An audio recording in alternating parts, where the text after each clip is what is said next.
iremos falar sobre o roubo de quentinhas que está acontecendo no CCBS. E os principais suspeitos são os gatos. E o Campinense Clube vence mais um Mundial, se tornando pentacampeão, dessa vez em cima do Real Madrid. Cachorros foram vistos assistindo aula. Será que daqui a 6 anos teremos um Dr. Dolly? E no quadro de saúde de hoje, iremos apresentar um caso de doença endócrina rara, a doença de Addison. E partimos agora para Bodó com Gol, onde vamos chamar nosso correspondente. Vem com a gente!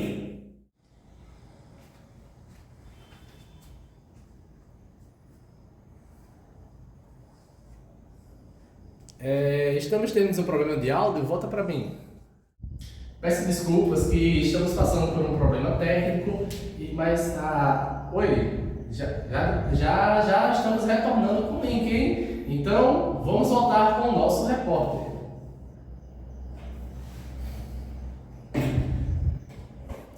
Ainda estamos no ar. Sim, estamos. Agora sim estamos de volta. Estou aqui com o entrevistado da noite, o Irineu, que vai falar um pouco sobre a vivência, da doença de Addison, certo? Sim. E começar agradecendo a você por esse local de fala, que você está falando aí para o público, para que eles tenham conhecimento sobre essa doença, E para começar, você poderia contar um pouco de como você descobriu que tinha essa doença? Sim, Poço, é uma honra estar aqui, para poder compartilhar essa experiência para outras pessoas que possam ter a doença, provavelmente, mas não sabem por conta da negligência que temos com relação aos sintomas. E começou há tempo já, faz 2 semanas aproximadamente. Eu fiquei com fraqueza muscular, muita fraqueza. Eu tive também muita fadiga e de repente a pele começou a pigmentar. E teve um dia também que eu fiquei com uma pressão muito baixa. E aí que eu fiquei apavorado com essa situação. Eu fui ao médico e para diagnosticar ele realizou vários exames laboratoriais para poder detectar essa doença. E é importante você falar disso porque trata-se de uma doença rara, não é mesmo? Isso. Então, assim como você tem essa doença, várias pessoas podem ter e nem sabem que tem, não é isso?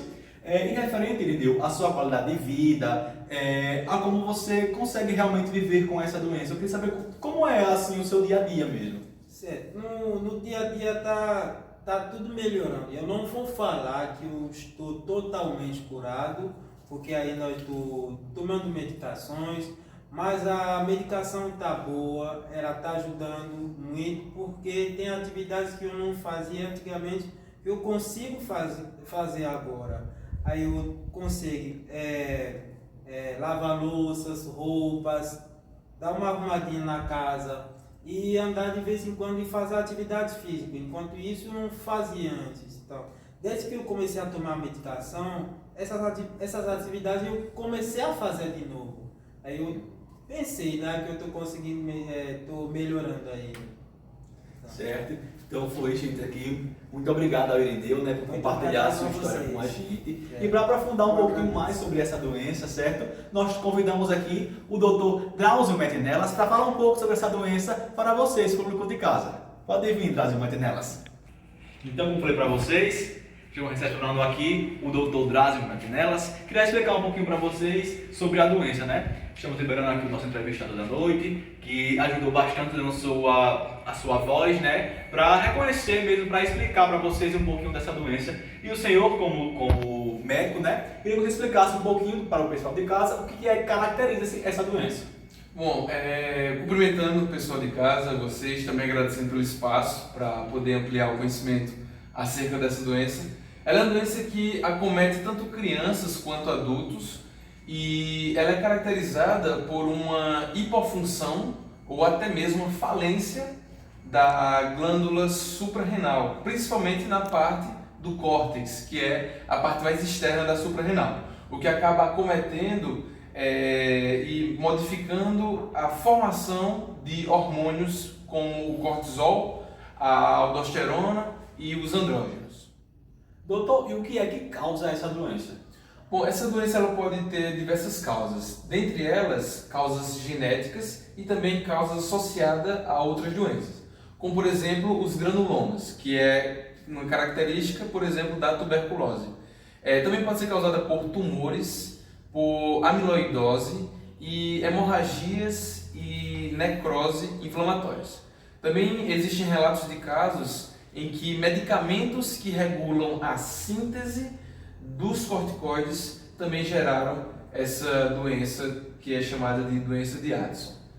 Essa doença também ela é caracterizada por ter principalmente deficiência dos mineralocorticoides e dos glicocorticoides. Os mineralocorticoides atuam normalmente no nosso organismo de modo a reabsorver os sais minerais, o que nesse caso, quando você tem uma deficiência nos mineralocorticoides, o seu corpo, o corpo do paciente vai acabar tendo uma grande excreção de sódio e uma pouca excreção de potássio. Ou seja, os mineralocorticoides vão gerar no organismo da pessoa o excesso de sódio, o excesso de potássio e a deficiência no sódio. Já a deficiência dos glicocorticoides vai gerar a hipotensão e também vai atuar em distúrbios relacionados a outras substâncias, como por exemplo os carboidratos e os lipídios. Doutor, e como é possível confirmar o diagnóstico dessa doença?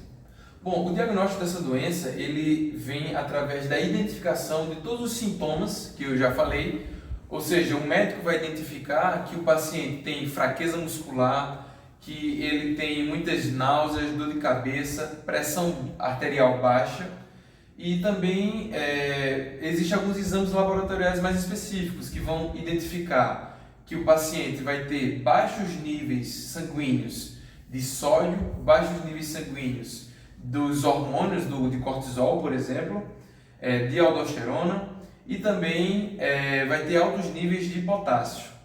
Já alguns outros exames também conseguem identificar, exames de imagem, conseguem identificar algumas alterações da própria glândula adrenal e também é importante nesse exame de imagem também verificar como é que está o funcionamento da glândula pineal. E referente ao tratamento, doutor, como é que pode fazer para que essa pessoa tenha uma vida saudável? O tratamento é principalmente dado através de medicações, principalmente a hidrocortisona ou prednisolona, que é para tentar regular os níveis de cortisol no paciente. Já para regular os níveis de aldosterona é recomendado a fludrocortisona. Também é importante ter muito cuidado com outras doenças, porque outras doenças, como por exemplo infecções, podem acabar agravando o quadro desse paciente, o que faz com que seja necessário administrar outros medicamentos para evitar também infecções oportunistas.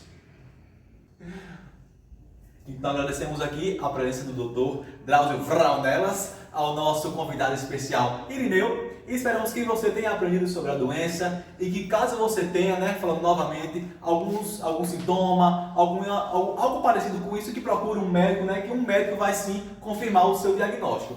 Então voltamos para o estúdio agora. Obrigado. E com essa matéria nós encerramos o programa de hoje. Uma boa noite.